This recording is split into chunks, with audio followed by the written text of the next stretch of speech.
Hello everyone and welcome to Overexposed, the BWRM podcast where we delve into the ins and outs of running a real estate photography and videography business.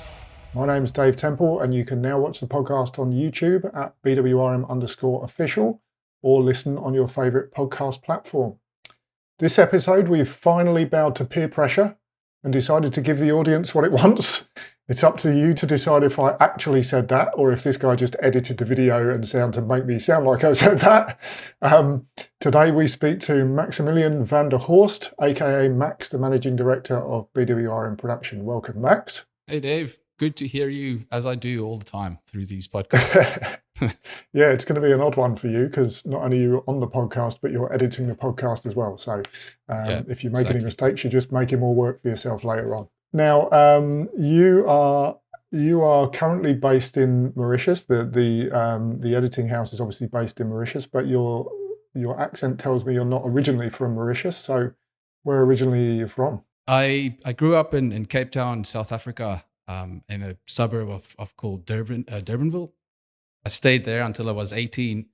Then I did not have really any idea what I wanted to do after school. So as a lot of South Africans were doing at that stage, I mean, this was back in 2000, the year 2000, 2001.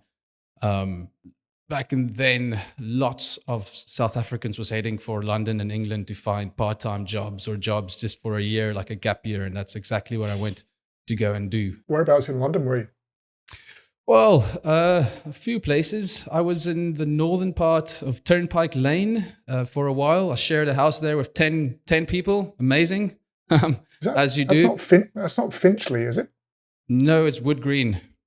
Wood Green, okay. I knew it was not far from there. I'm actually from Edgware, so not too far from Wood Green and that kind of way. North London, of course, the best London. So that's good.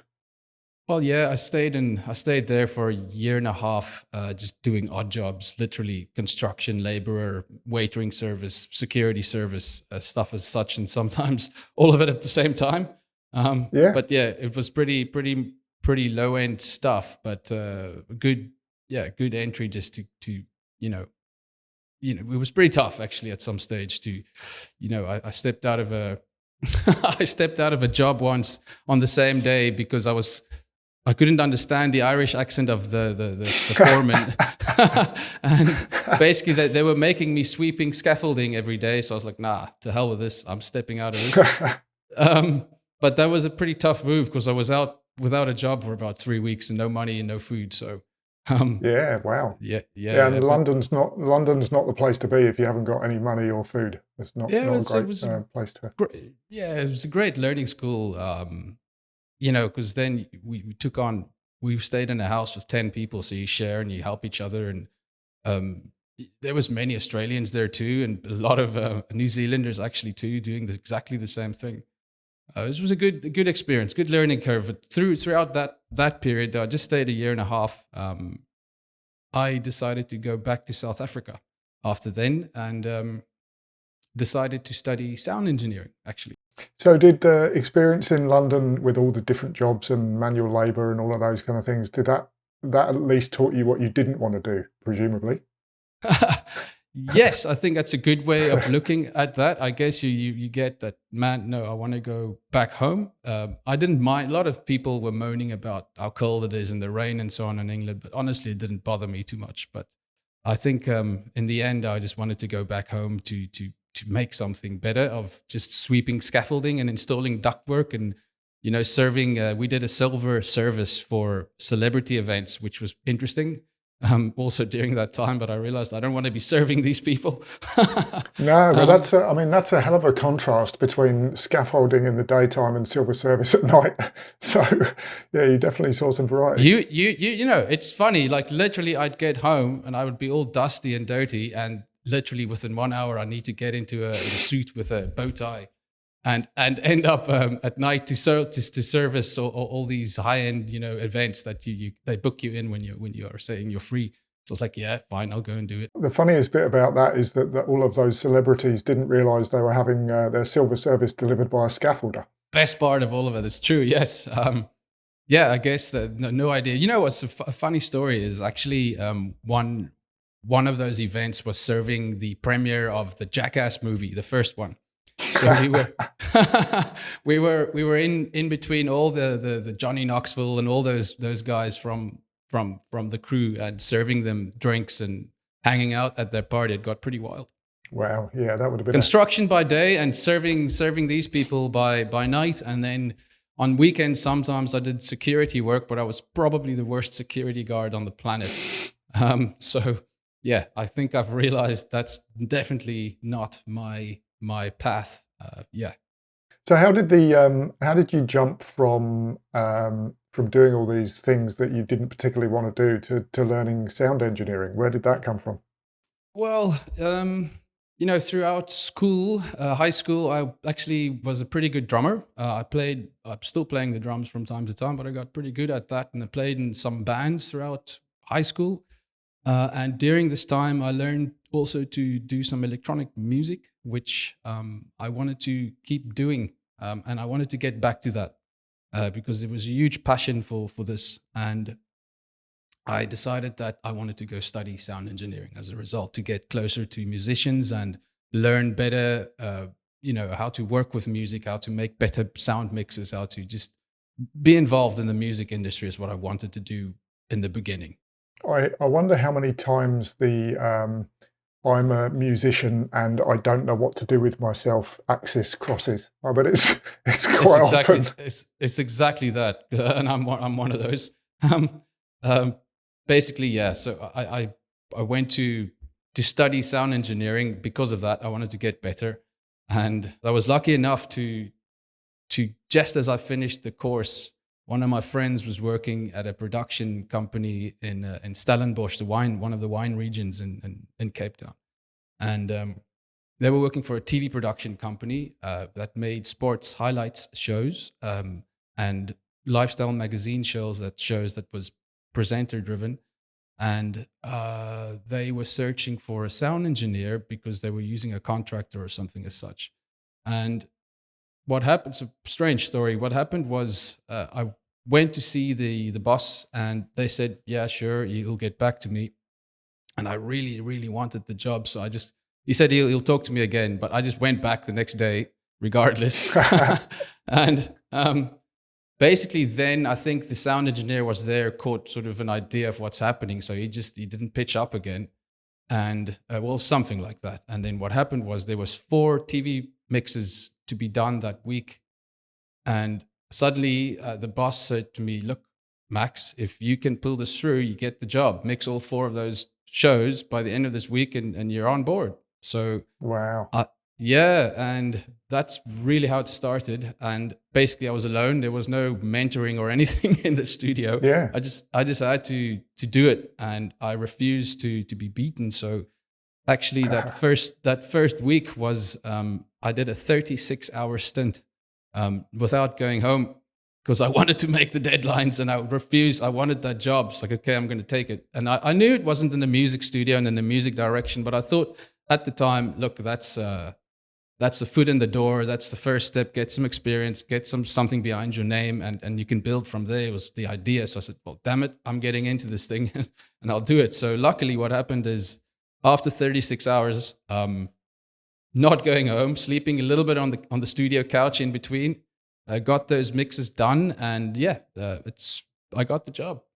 That's yeah. I mean, if the alternative is scaffolding, then 36 hours straight isn't such a bad thing, is it? So Well, I tell you, it's tough. It was a rude awakening to our industry. And that's the post production industry can be pretty hardcore. So that was I suppose, all of the hard work in England and the hard work for this is just it helps you build up, and it's like doing an 8-hour day is like nah, whatever. Um, yeah, but doing a proper day's work, that was a good feeling getting through there, and seeing how the editors at that stage, the camera people, the producers were working at that company. Everyone was just working very hard. So yeah, it was a good way to get in. I was doing only sound mixes then for the TV shows. I did lots. I did maybe 200 that ended up on being on television on DSTV, which is sort of South Africa's cable network, multi-choice. Yeah, so that was a a good entry, I would say. Yeah, absolutely. And so, how did you end up? How did you end up in Mauritius from there? Through this business that I worked at, gained more experience in other tasks, which was eventually getting on the shoots with the camera guys, eventually getting to learn to edit. And I just wanted to mention something. This was back in the day before GoPros, before DSLR cameras, before Facebook, before Instagram, before YouTube, before all of this stuff. It was still a tape-based workflow back then. So it's insane, the difference from what that was and the process that had to be followed to create these TV productions. And it was nuts. And how long it used to take just to get footage from tape onto the computer, and then from the computer to tape, and then from the tape back to the broadcaster. It was insane. Yeah, Talking to someone about a next day delivery back then, they would laugh at you. yeah, So yeah, this was a long time ago, and even standard definition was still the norm. Anyway, so throughout that period, I worked there, I think, about 4 years, and throughout that time, I picked up experience in various things: camera work with the old PD-150s, which is tape-based cameras, and also learned to edit. Uh, you know, this was also before the day of drones. So I used to be a human drone, which I wanted to point out that was pretty, because we did a lot of um, what can I say, adventurous, high octane sports stuff. So often they'd yep. need a helicopter and a man or a person in a helicopter hanging out of it with a camera strapped in your hands. And I did a few of those, which, yeah, drones put me out of business as a joke. Yeah, No, not really, but the helicopter stuff was insane. That was really good. Which, yeah. So to cut a long story short, I started searching for a new work because, as you normally are at a new job, you're not well, and at least I wasn't paid well at all. But I was putting in the efforts and the hours, and I wanted to move on. I wanted to gain more experience, and I also saw that the company wasn't doing too great. So the writing was on the wall that it's just a matter of time before there's going to be no work anyway. So I started putting out my CV and on a specific website back then, and I didn't really hear back from anyone. And this is a funny story, and I don't mean any offense to anyone in Mauritius for saying this, but I didn't plan or think of or even know where Mauritius is at the time. yeah, It wasn't a plan. It was just not even a thought. I saw a job opportunity at a place in Port Louis, and to my stupidity, I thought it's somewhere in South Africa, in Durban or something. There's a place called Port Alfred, and there's another port something somewhere on the east coast. So I thought, yeah, it's probably somewhere there, because I sent a lot of CVs out, and someone responded, and I from this place, and I was like, what? Where is this? So let's just check out what this is. And I was like, whoa, this is Mauritius. This is the job in Mauritius. So when I realized that, I just said, that's it. I want that job. I want to go there. That sounds so awesome, like immigrating to another place, working in another country, tropical island. Who wouldn't want to do that? And so I was like, yes, this is it. So I'm going to throw everything at that, and I want that job. So I started communicating with the guy that I owe everything to for being able to get here, Jean-Claude Labat, which basically was running the business I ended up working for. He came to see me in Cape Town, did an interview with me there, and eventually he would say to me, I was the least experienced person of all the people he saw. But he just liked my attitude, because I kept bugging him and bugging him and bugging him. And I think he just saw I wanted it more than everybody else to get this position. it seems to be a recurring theme so far, Matt. Well, I guess. That's why I'm where I am. It's just sheer bloody mindedness sometimes. It's as simple as that. Determination, grit, and refusal to give up. That's it. I suppose that's it. All sort of condensed into what I'm trying to say. So yeah, I finally ended up getting the job here in Mauritius. They flew me over. They gave me housing. They were insanely good to people with me. They were really nice. And at this job, I learned it was funny. I was there also applying for a sound job, but a friend of mine, then a Mauritian friend of mine, got the sound job. And then he ended up being the sound engineer, and I got pushed into a video production direction, which I said, fine, I can do it. Because at that same time, during the negotiations to come here, it was about a year. That's in that year where I actually started, where I was forced to learn to edit, because at the previous business, at one day, like the sound story earlier, there weren't any editors to edit a show one day, and it's like, Max, you gotta have to do this. So I did it and learned that, and basically then that forced me, not forced me, it allowed me to be able to learn much more about video production. Um, so yeah, I joined the business, and through there, geez, we worked a lot of various fields in production.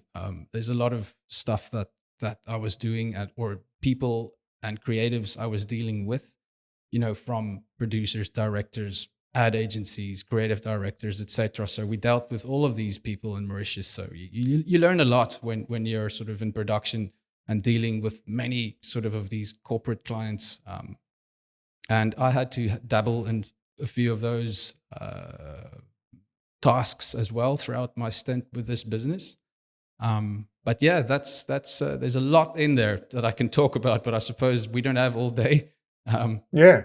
No, I think the fact that you get thrown into these things or you dive into these things, it's not necessarily fun at the time, but there's something to be said for being thrown in at the deep end and having to sink or swim, and that sounds like what you've done. And you've seen opportunities and thought, well, let's just give it a go and jump in and see what happens. Yeah, I had a few of those, but were swim or die scenarios. But it's not that I didn't like it. The challenge was good, and at the time when you're working very hard, you might be moaning or you're tired, but the payoff is when you actually get it right, and then you just feel Yeah, amazing. So and then you feel good at something, and or at least you feel like you've done something right.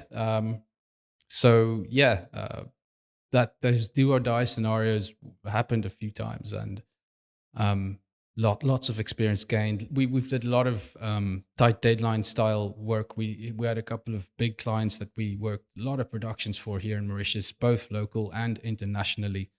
And dealing with all the crew and all the people involved, you just learn from all of them. You observe and repeat, observe, watch and repeat, and yeah, yeah, I think suppose everything. I didn't study for any of this other than the sound engineering, which today I don't really use at all, other than once in a while having to deal with our podcasts. um, yep, but yeah, everything else has been in-house experience, on the job experience, which I just feel is it's really that's valuable. That's what got me it to be here. absolutely. So, talking of getting you here, you've managed to make your way to Mauritius, and obviously production, which is you started as in you were the first person in to BWRM Production in 2017. What were your initial thoughts when you met with Guy and he outlined the plans he had?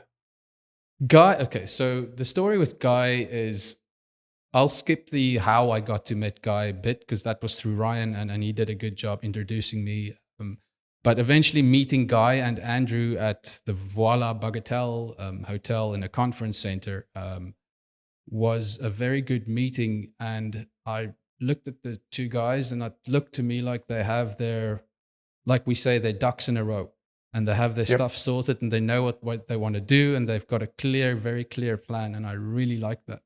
At the time, I was talking to some other people for also opportunities, and this one just stood out for me because it was unique. There was a specific plan that I really liked, and a clear vision. And also, I don't know, I got along with Guy and Andrew, and yeah, I thought initially that it's a crazy plan, and I don't know if there's so much work for a small, relatively what we were used to in the production company, small rates.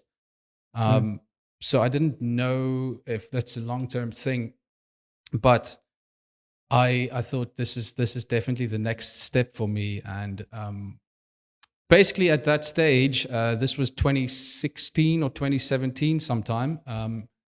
Before we actually started, Yep. then it was called BWRM, unfortunately. BWRM.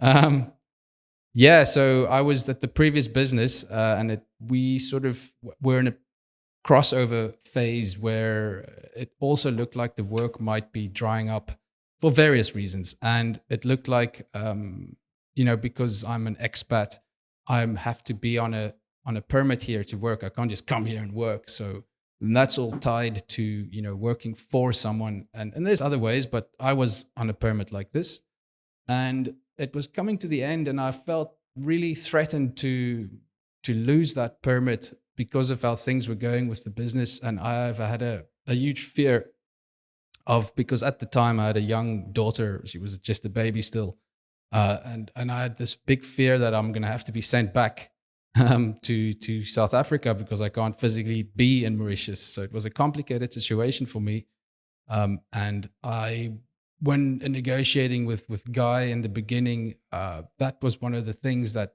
basically said, right, beyond the great ideas that they've had, this was another thing that I knew. Okay, I could, through this at least, there's a permit to be had, and I can keep staying in Mauritius, which was one of my personal goals, is to continue Yep. living here to be with my daughter.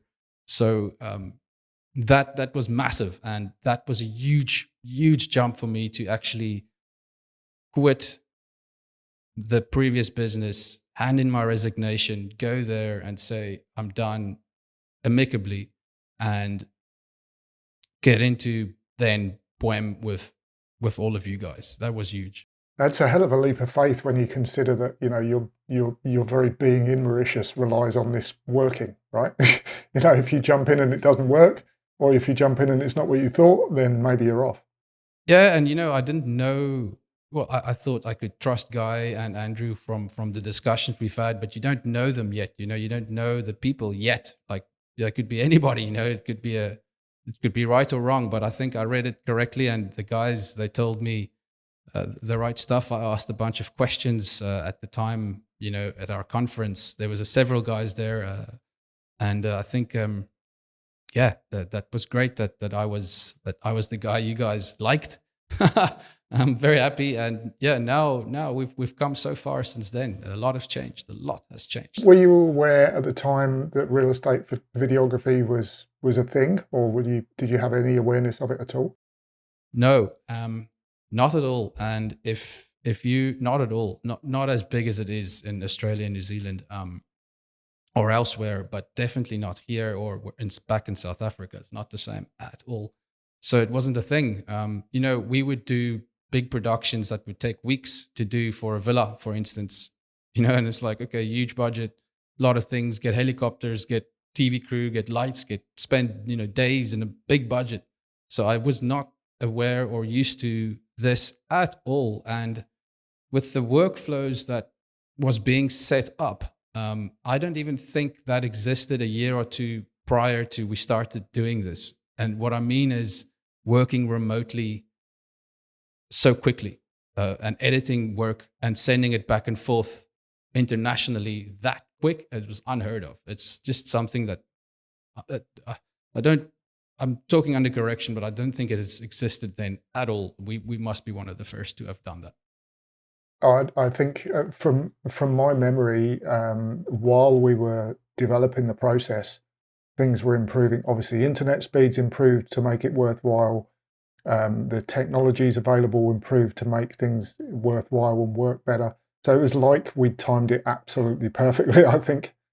Yeah, absolutely. And in the beginning, also the workflows was different. Don't know if you remember that you guys in Australia were setting up the projects, loading in the footage, creating proxies, creating the projects in Premiere, and then we did the editing on our end and just sent it back to you like that as an edit in Premiere instead Yeah, of sending you final yeah, edits. There's a huge difference in workflows. You used to set that stuff up, which meant the members used to have skill in Premiere Pro or a bit of editing skill back then, which it started to become an issue. And this was obviously, now it's solved. Now no one needs to touch an editing software. I haven't opened Premiere Pro for about 7 years, I think. I just haven't gone anywhere near it. There's no need. Amazing. It's insane. Yeah, just how much that's changed. And I must mention Andrew in here too. That's helped us set up a whole lot of automation. He's done an amazing job too. In the beginning, him and Jackie gave me a bunch of their sort of edits to learn from how the real estate edits look like. So it really started working with them and Guy, Jackie, and Andrew really on the look and the style and how these real estate edits must be. And it was so different back then, because then also I am not sure if drones were available, but not gimbals as widely as it is now. Everyone was still shooting on tripod and slider, and that was completely different. So to how things go now, and gimbal has taken over. So I've got down here that the first month you were operating, which was September 2017, according to my numbers at least, you completed 32 videos pretty much solo. And then the second month that went straight up to 135 videos. And I think at this point, I remember we decided that you might need some help. How hectic were those first days and months? It wasn't that bad in the beginning. Those 30 jobs was handleable, manageable is a better word. Those first jobs was manageable. But then we did decide we will need already our first staff, which was amazing, member. And so we started expanding, which also led to us finding Kareen, which was our first employee. And we had to then, I was operating from my living room on an old iMac, I think Guy's old iMac for those first couple of jobs. But obviously we realized, okay, now if there's employees coming, we'll need an office. So we found a lovely place not too far from where I live. And that was the beginning for our team. Kareen joined and she helped us do a lot of the first works where we were still heavily dependent on the original workflow of the proxies. And I almost want to say some of the stuff was templated, which can't be done anymore, because then slider forth, slider back, slider up, slider down, whatever, it could be templated. Now, not so much. But so she helped us a lot with a lot of the work, a lot of the After Effects, Google Earths, you name it. She did it all. So she was our first employee. So we've come a long way, as you said, in 7 years. Can you sort of outline who we've got in the team in Mauritius now and what they do? Yes, I will. I just wanted to mention Kareen came, Hubert came, which did a massive amount of work for us. The two of them left amicably eventually. Then at that stage, the next guy to come was Shanand, which joined us. I'm talking under correction, I think in 2018, which basically he's still around, and he's basically been with us nearly since the beginning. And he's now in a position where he's practically running the show when I'm not around. He's probably even running the show while I'm here, because they're probably somewhere in that direction doing work right now. Yeah. So he's basically I want to say he's my protege. I've literally taught this guy from the ground up, and he knows everything about what it is we do. And he's our star. He's one of our star editors here. And so Shanand joined us. He's still around. He's the longest remaining of the first people that joined us. Then we had Natasha and Savesh and Nigel sort of coming at the same time. That was also due to growth as we kept growing. I think, Dave, the stats are, and I'm under correction again, but I think the last time we checked, it's 20% growth year on year for the video business of each previous year, something as such. So, but that's led us to having to, I think on average, had to employ 1 to 2 people per year so far, and it's increasing. So the team has grown, and by that stage, can't remember exactly what year it was. Actually, I do. It must have been 2020. Savesh and Nigel and Nat joined us in that year, and 6 months later, boom, COVID hit, and we're in a very, very interesting situation, as everybody were in the world. But yeah, Savesh, Nat, and Nigel just joined. 6 months later, we had to basically, um, literally, there was a rumor that lockdown was coming, and it wasn't officially announced or nothing. And we said, guys, girls, take your gear, go home now. And next day, boom, official notice. No one is allowed to leave your homes.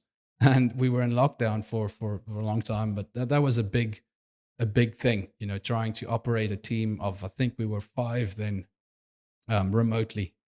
But I mean, even during that period, and I know lockdown and COVID and all those things was extremely disruptive, but um, we've had not hurricanes, what are they called? Tropical So, storms over where you are? cyclones. Cyclones. We've had cyclones over there, and the team never misses a beat. Like, it's not like they're in the office during the cyclone.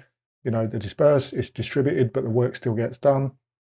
It's uninterruptible, really. It's Yeah, it great. speaks volumes for the team because we're all massively dedicated to make these deadlines. And I'm not saying we've never missed a deadline, but we try our best to maintain the fast deliveries. So that's very serious for us. We take it very serious to do our jobs as best as we can. COVID was pretty hardcore. But we were actually probably the best prepared of everyone for COVID because we were already working remotely. We just the issues was just working slow internets from people's homes, and maybe I'm massively for working together in an office rather than remote work because you've got that support and you could immediately Yeah. help each other out right there and then. You can check on someone's computer what's happening, what's the issues, if there's an issue, why is Premiere crashing, or why is this footage like this, or etc. And you can immediately just help someone. And when you do that remotely, it's very difficult. So that wasn't fun, but COVID did make our business boomed, and we were insanely busy. Insanely, the numbers went out of this roof for us. Even so much so that we had to build 5 editing suites remotely during that time and then get them somehow to the editors' homes, which was quite challenging, but we managed to do that. Yeah. Well, for me, the most impressive thing about all of this, really, and I think where we're more or less unbeatable is the turnaround. So, can you give us an idea of the usual time between someone sending an edit and getting it back? Yeah. So dare I say, next morning, but not all the time. I, we were always wanting to do a next day delivery. That was Guy's vision, I think, in the beginning. That's what we pushed for doing, and we've managed to become so efficient at what we do, that we've literally we've done, Dave. uh, I think we've done about 12,500, nearly 13,000 edits by now. So Yep. we've managed to really iron out, where do you lose time? Where can we've scrutinized everything. So we've managed to really make the business very efficient, coupled with some of Andrew's great work and your great work with the calendars and the invoicing systems and so on.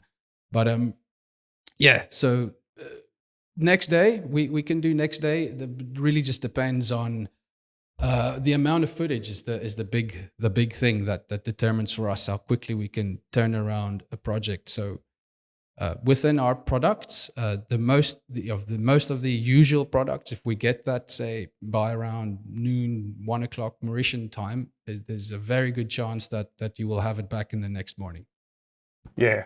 I mean, and just to give you a comparison in my area, the best video producer in my area, who's a competitor, will regularly turn things around in more than a week. Whoa, And I'm able to turn it around next day. jeez. So, it just shows how that gives us a huge advantage when we're talking to our clients. Um, and it's very difficult to compete with somebody who can just deliver a video the next day while still being asleep. You just come home, you upload it to the team, you go to bed, and in the morning it's done. This is crazy, and it's a pleasure to do those. But it's even for me still, like, thinking we can probably run at the moment 20, 30 jobs on a day. and get it out the next day. That's probably our capacity as it stands. Our team kept growing, so just wanted to go through. So Nat and Nigel left amicably, but then we had to get in Ruben, which was a rare find. He's an amazing guy, experienced guy. We got in Gary. The team kept growing over the last few years. Fardeen came, Jason came, Nitish came, Chetan came, and all of them has got their story. And now we're a team of I think we're 11 here now. So, and everyone is at various levels, but very capable. We found ways where everyone can help everybody out on every project. So, we have a system where we have a couple of or several main guys that does the quality assurance and knows what to look for. But everybody else has got their hands on all the projects, and it's amazing just how we work together as a team to get this workloads under control and get this done. I'm very proud of what we have built here, and how quickly we can continue to, because it's a challenge to keep up with the workloads, and just having been able to do that thus far, it's something we are very proud of. And of course, we mustn't forget Critty, who does the social media management from over there as well. I was getting to Critty next. So we had Trish here that helped us out to set up a couple of things and help us find Critty. Critty reminded me a little bit of, well, I wouldn't say me, but more sort of the same scenario where we saw a bunch of candidates that was much more experienced, but Critty's attitude just said, nah, forget about all these other guys. Critty is the one. We like her. She's got the will. She wants to do this. She wants to be here. And yeah, she's lovely to have around. She's now handling all the social media stuff with you, Dave. You're helping a lot with this. But she's been with us now for almost a year. And yeah, it's lovely to have her around and to continue to expand our service and our offerings. And do you want to talk a bit about the partnership that really you've found with PML? Yeah, thank goodness for this. I wanted to touch, so there's a few things here. The PML's Polytechnics Mauritius Limited. It's a university that offers various courses, and some of it is IT and multimedia and so on, that luckily for us is covering all of the software that we need and that we use. So there's a whole 1 or 2 year course just for that. Where we found and where I've made a lovely relationship with the university, where we can find internships and students that we can mold into our workflows. And so far, that was Fardeen, JS, and Jason, that's currently full-time employed. They came from internships, and now they're full on in production. They're full on working. And there's even a person at the university that's an intern placement officer. That's her job, is to find companies for the students to go to. So it's an insanely good relationship, a symbiotic relationship we have with this university, because finding editors has proved to me to be hard. And that's because, and I don't disrespect any editors out there. I just mean that when you find a guy that's stuck or a girl that's stuck in their ways, it's hard to make them unlearn their old habits. Because we are turning the jobs over so quickly. We know what we're doing, and we know that we have a way to approach that. And you have to, people that's not taught into that specific method will not be able to keep up with us. That's just not, it's not going to happen. And I've seen that over and over. And so there's very clear ways how to do our work, which allows you then, if you follow that, to be quite creative also, to come up with your own sort of ways. But there's this process as well for us and for this. And I've now seen trying to teach that to someone that's already experienced, and having them learn or unlearn their what do you call your motor? What do you call that? Your I know what you mean. Yep. Muscle memory. That's the one. So to unlearn muscle memory and all this, if that takes a while. We've managed it. We've definitely done that with some of the editors that came to work with us, but I definitely prefer to take on interns, take on the students from the PML, getting great people from there, great relationship from there. And so far we'll continue searching students from there. I'm involved now also a bit more. They ask me there to go and talk sometimes, or be involved at sort of now recently they've asked me to become involved in class level. We'll still see where that's going. I haven't done it yet. But I think it's going to be they call it micro level, where I think it's going to be an amazing opportunity for talent scouting. So, and getting to meet the students and actually find, the good people, because I'm sure that our business is going to continue growing if the trend continues. So we'll need those, and we'll need that relationship, and we'll definitely need to continue fostering this lovely relation that we do have with PML. Yeah. Well, like you said, I think I'm right in saying, although I'm sure you'll correct me, we're sort of averaging 300 videos a month across the year, all pretty much delivered next day. We've got a team with a pathway so that they know that they can improve their skills. And like you said, it's a process, but also with creativity as well. I would like to add that the team is very happy doing the jobs that we're doing. We're very amped to get this done. We've split up now into doing a day and a night shift, which even helps us improve our turnaround times. And we're probably going to keep that as a permanent fixture now.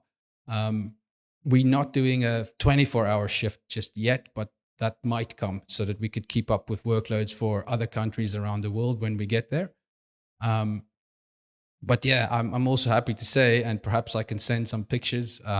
We're doing our lovely staff party meeting next weekend. We will go electric go-karting and bowling. So we have a little thing here in the business where electric go-kart. Yeah, so it's a new indoor go-kart park that they've built here, and it's pretty fun. We're going to do it. Yeah, awesome. That's been really interesting and informative, Max. So thanks so much to Max and the team for providing such a great service to our members. I know how much everyone appreciates the work you do because it's all I heard about at the conference. And I think you are the king of selfies, having got selfies with every single person at the conference during your time there as well. That's it for this episode. We hope you enjoyed listening, and we'd love you to subscribe on YouTube, Spotify, or Apple Podcasts. And if you'd like to see more BWRM content, please check the description for our other social links. And if you're interested in becoming a BWRM member, please visit bwrm.com/creative and you can arrange to chat to one of the directors. Thanks again, Max and the team, and see you next time. Cheers. Thanks.